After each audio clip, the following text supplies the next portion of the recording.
Hi, welcome back to my channel AJ cinema time. வணக்கம். இன்றைக்கி நம்ம பார்க்க போகிற படத்தோட பேர் ஃப்ரீக்கி ஃப்ரைடே. இந்த படத்தோட மெயின் கேரக்டர்ஸ் அம்மா பொண்ணு. அம்மாவோட பேர் டெஸ், பொண்ணோட பேர் ஆனா. டெஸ்ஸோட ஹஸ்பண்ட் 3 வருஷத்துக்கு முன்னாடி இறந்து போயிருப்பார். அவங்களுக்கு ஒரு பொண்ணும் பையனும் இருப்பாங்க. டெஸ் தெரப்பிஸ்ட்டாக ஒர்க் பண்ணிகிட்ருப்பாங்க. அவங்க எப்போவுமே பிஸியாக இருப்பாங்க.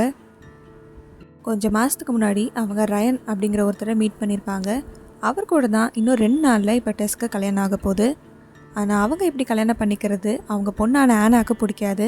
அவங்க அப்பாவோட இடத்துக்கு இன்னொருத்தர் வர்றத அவங்க விரும்ப மாட்டாங்க.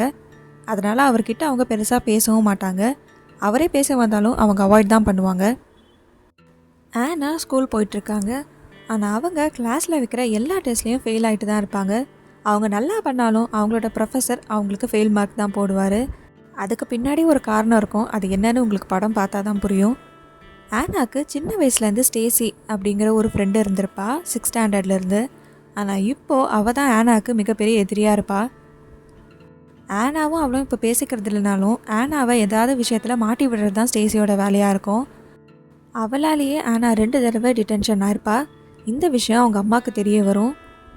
ஆனால் என்ன நடந்துச்சுன்னு ஆனா அவங்க அம்மா கிட்ட சொல்ல வரப்போ அவங்க அம்மா அதை கேட்க மாட்டாங்க. அவளாக எந்த தப்பும் பண்ணலை அப்படிங்கிறது தெரியாமல் இதுக்கெல்லாம் காரணம் ஆனா தான் நினச்சிக்கிட்டு அவர் ரூமில் இருக்க டோரை அவங்க ரிமூவ் பண்ணிவிடுவாங்க. இதனால் ஆனாக்கும் அவங்க அம்மாவுக்கும் பெரிய சண்டை நடக்கும். ஆனா அவங்க ஸ்கூலில் ஒரு பேண்ட் குரூப்பில் இருப்பா. அந்த குரூப் இப்போ ஒரு ஆடிஷனுக்காக போக வேண்டியது இருக்கும். ஆனால் ஆனா பேண்டில் இருக்கிறது அவங்க அம்மாவுக்கு பிடிக்காது. ஆனா அம்மாவான டெஸ்ஸோட கல்யாணம் இன்னும் 2 நாளில் நடக்க போகுது. அதுக்கு முன்னாடி நாள் ரிஹர்சல் டின்னர் அப்படிங்கிற ஒரு விஷயம் அவங்க பண்ணுவாங்க. அன்றைக்கி தான் ஆனாவோட ஆடிஷன். இதை பற்றி அவங்க அம்மா கிட்ட சொல்லி அவள் பெர்மிஷன் கேட்குறப்போ அவங்க அவளை விட மாட்டாங்க. இப்போது டெஸ், ஆனா, அவளோட தம்பி, தாத்தா, டெஸ் கல்யாணம் பண்ணிக்க போகிற ரயன் இவங்க எல்லாரும் சைனீஸ் ரெஸ்டாரண்ட்டில் சாப்பிட்டுட்டு இருப்பாங்க. அங்கே தான் இவங்களோட சண்டை பெருசாகுது. டெஸ்ஸும் ஆனாவும் அங்கே இருக்க எல்லாருக்கும் கேட்குற மாதிரி சண்டை போட்டுட்ருக்காங்க. உன் லைஃப்பில் எல்லாமே ஈஸியாக கிடச்சிருச்சுன்னு டெஸ்ஸும், உன் லைஃப்பில் எல்லாம் ஈஸியாக கிடச்சிருச்சுன்னு ஆனாவும் மாற்றி மாற்றி 2 பேரை பற்றி 2 பேரும் சண்டை போட்டுகிட்டே இருக்காங்க. இதை பார்த்த அந்த சைனீஸ் ரெஸ்டாரண்ட்டில் வேலை பார்க்குற ஒருத்தவங்க இவங்க தான் இந்த குக்கிக்கு கரெக்டாக இருப்பாங்கன்னு சொல்லிட்டு 2 குக்கியை எடுத்துகிட்டு வந்து சண்டை போட்டுட்ருக்க டெஸ்கிட்டையும் ஆனாக்கிட்டேயும் கொடுக்குறாங்க. கொடுத்துட்டு ஏதோ சைனீஸில் சொல்லுவாங்க. ஆனால் இவங்களுக்கு சைனீஸ் தெரியாதுங்கிறதுனால அவங்க என்ன சொல்கிறாங்கங்கிற விஷயம் இவங்க 2 பேருக்குமே புரியாது. டெஸ்கோட சண்டை போட்ட ஆனா அங்கே இருக்க ஒரு ரூம்குள்ளே போய் டோரை லாக் பண்ணிக்கிறா. அவள் அப்படி லாக் பண்ண கொஞ்ச நேரத்துலேயே அந்த ரூமே ஆடுது. டெஸ்ஸுக்கும் ஆனாக்கும் மட்டும்தான் அங்கே ஒரு எர்த்குவேக் வந்த மாதிரி இடமே ஆடும். அங்கே இருந்து அவங்க வெளியே வந்து ரெஸ்டாரண்ட்டில் பார்க்குறப்போ மற்ற எல்லாருக்கும் அப்படி ஒரு விஷயம் நடந்ததே தெரியாது. இவங்க எர்த்குவேக் வந்துச்சான்னு கேட்டாலும் அவங்க அப்படியே தான் நடக்கலைன்னு தான் சொல்லுவாங்க. அன்றைக்கி நைட்டு இவங்க 2 பேரும் வீட்டில் வந்து தூங்கி காலையில் எழுந்து பார்க்குறப்போ பொண்ணோட சோல் அம்மாவோட பாடியிலையும் அம்மாவோட சோல் பொண்ணோட பாடியிலையும் ஷிஃப்ட் ஆகிருக்கும்.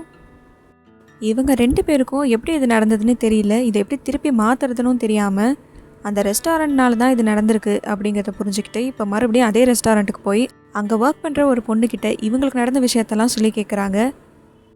இப்போ இவங்க 2 பேரும் பேசிகிட்டு இருக்கிறது நேற்று இவங்களுக்கு குக்கி கொடுத்த அவங்களோட பொண்ணுக்கிட்ட தான்.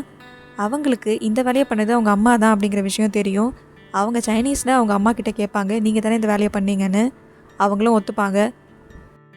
ஆனால் இதை பற்றி டெஸ்கிட்டையும் ஆனாக்கிட்டேயும் அவங்க வந்து சொல்ல மாட்டாங்க. எங்கள் ரெஸ்டாரண்ட்டுக்கும் உங்களுக்கு நடந்த விஷயத்துக்கும் எந்த சம்மந்தமும் இல்லைன்னு தான் சொல்லுவாங்க. இப்போது டெஸ்க்கும் ஆனாக்கும் வேறு வழியே இல்லை. இதுக்கு ஒரு சொல்யூஷன் கண்டுபிடிச்சி இவங்க மறுபடியும் அவங்க பாடிக்கே ஸ்விட்ச் ஆகிற வரைக்கும் டெஸ்ஸோட லைஃப்பை ஆனாவும் ஆனாவோட லைஃப்பை டெஸ்ஸும் வாழ்ந்து தான் ஆகணும். டெஸ்ஸோட லைஃப் ரொம்ப ஈஸின்னு ஆனாவும் ஆனாவோட லைஃப் ரொம்ப ஈஸின்னு டெஸ்ஸும் நினச்சிருப்பாங்க. இப்போது டெஸ் உடம்புல இருக்க ஆனா தெரப்பிஸ்ட்டாக அவங்க ஆஃபீஸ்க்கு போகிறாங்க. ஆனால் அவங்களால அந்த பேஷண்ட்ஸ் எல்லாம் ஹேண்டில் பண்ண முடியல. அதே மாதிரி ஆனா உடம்புல இருக்க டெஸ் ஆனாவா ஸ்கூலுக்கு போகிறாங்க. அங்கே இருக்க டெஸ்ட்டெல்லாம் எழுதுறது ரொம்ப ஈஸின்னு நினச்சிருப்பாங்க. ஆனால் அவங்களால எதையுமே கிளியர் பண்ண முடியாது. டெஸ் ஒரு புக்கு எழுதியிருப்பாங்க. அதுக்காக ஒரு இன்டர்வியூக்காக அவங்கள கூப்பிட்ருப்பாங்க. ஆனால் அவங்க உடம்புல இருக்கிறது இப்போ அவங்களோட பொண்ணு ஆனா.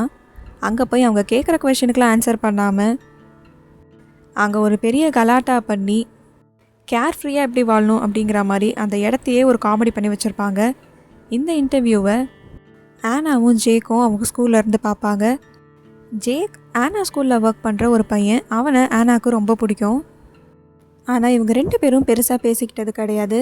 இப்போ ஆனா உடம்புல இருக்கிறது அவங்க அம்மா டெஸ்ட்னு தெரியாமல் இவங்க 2 பேரும் பேசிக்க ஸ்டார்ட் பண்ணுவாங்க. ஆனால் ஆனா ரொம்ப கூலான பொண்ணுன்னு ஜேக் நினச்சி பேசுவான். ஆனால் இப்போ ஆனா பேசுகிறது ரொம்ப மெச்சோர்டாக அவனுக்கு தெரியும். ஆனால் அவங்க இன்டர்வியூவில் பார்க்குற ஆனாவோட அம்மா டெஸ்ட் பேசுகிறது அவனுக்கு ரொம்ப கூலாக தெரியும். ஏன்னா அங்கே இருக்கிறது ஆனாவோட சோல் அப்படிங்கிற விஷயம் இவனுக்கு தெரியாது. அவன் ஸ்கூலில் ஒர்க்கை முடிச்சுட்டு கெஃபேக்கும் ஒர்க் பண்ண போவான். அங்கே ஆனாவோட அம்மா டெஸ்ஸை மீட் பண்ணி பேச ஆரம்பிப்பான். டெஸ்ஸோட உடம்புல இருக்கிறது ஆனாவோட சோலுங்கிறதுனால அவள் ரொம்ப கூலாக பேசுவா. அதனால ஜேக்குக்கு டெஸ்ஸை பிடிக்க ஆரம்பிச்சிருக்கோம், அதாவது ஆனாவோட அம்மாவை. அவன் டெஸ்ஸை லவ் பண்ணுறேன்னு பின்னாடியும் சுற்ற ஆரம்பிப்பான். இன்றைக்கி தான் வெட்டிங்க்கான டின்னர் ரிஹர்சல் நடக்க போகுது. அடுத்த நாள் கல்யாணம் நடக்க போகுது. ஆனால் இப்போ டெஸ்ஸோட பாடியில் இருக்கிறது அவங்க பொண்ணு ஆனா. அவள் எப்படி இதெல்லாம் ஹேண்டில் பண்ண போகிறா? இந்த ரிஹர்சல் நடக்கிற டைமில் ஆனா அவள் ஆடிஷனுக்கு போய் ஆகணும். ஆனால் இப்போ ஆனாவோட உடம்புல இருக்கிறது டெஸ். அவங்க எப்படி இந்த ஆடிஷனை அட்டன் பண்ண போகிறாங்க? இவங்க 2 பேரும் மறுபடியும் அவங்க பாடிக்கே ஷிஃப்ட் ஆகணும்னா இவங்க ஒரு விஷயத்த செஞ்சாகணும். அந்த குக்கியில் அது எழுதியிருக்கும். இவங்க 2 பேரும் எப்போ செல்ஃப்லெஸ்ஸாக இருக்காங்களோ அப்போ தான் மறுபடியும் இவங்க பாடிக்கு இவங்க மாற முடியும். இவங்க 2 பேரும் அதை உணர்ந்து செல்ஃப்லெஸ்ஸாக ஆகி அவங்க பாடிக்கே அவங்க திரும்பி போனாங்களா அப்படிங்கிறது தான் இந்த படத்தோட கதை. இது ஃபுல் அண்ட் ஃபுல் ஒரு காமெடி மூவி. இந்த மூவி ஜியோ ஹாட்ஸ்டாரில் இருக்குது. இந்த மாதிரி மூவிஸோட ஸ்டோரி லைன் தெரிஞ்சுக்க நம்ம சேனலை சப்ஸ்கிரைப் பண்ணிவிடுங்க. பக்கத்தில் இருக்க பெல் ஐக்கானை கிளிக் பண்ணிவிடுங்க. இந்த வீடியோ உங்களுக்கு பிடிச்சிருந்ததுன்னா இதுக்கு ஒரு லைக் பண்ணிவிடுங்க. Tata bye bye from AJ cinema time. வணக்கம்.